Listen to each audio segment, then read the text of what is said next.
好，我是头号玩家渣渣辉。我有一个神奇的 VR 眼镜，它可以带我穿梭到任何的游戏世界中。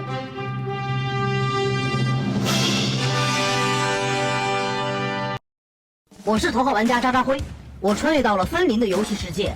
我的飞机失事了，我的大头儿子渣小辉也被一个光头痴汉给拐走了。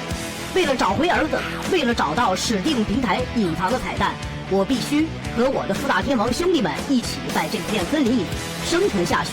同时，我还要对抗来自马总公司研究的神秘变异体的危险。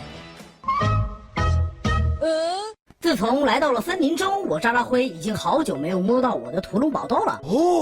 但是幸好我学会了更犀利的弹藤枪法，所以我决定用我现有的素材来强化一下我的木矛。弹藤神枪还是强啊！从今以后我的广告词可以改一改了，这是你没有玩过的弹藤版本。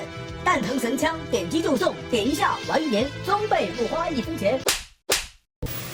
我捡起地上的石头，把我们尚未完工的石头围墙给它建筑完成。虽然这个工程非常浩大，一块石头并不能起什么作用，但是我的妈妈教育我，千里之行，始于足下。就算我建不完，还有我的儿子；我的儿子建不完，还有好像我需要先找到我的儿子渣小辉。经过一番忙碌，我感觉又饿了，是时候吃宵夜了。我看一下有没有现成的烤好的肉。这里好像有一块没有人吃，嘿嘿，那我就不客气喽。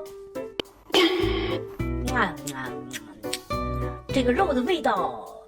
哎呀呀呀！这是谁干的？烤好的肉都不吃，对于我这吃货来说，浪费食物就是我最不能忍受的。上期我喝的是农夫山泉，这期我吃的是烤炸的肉。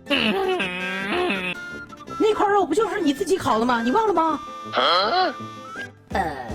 是我自己烤的吗？这块肉真香，真香。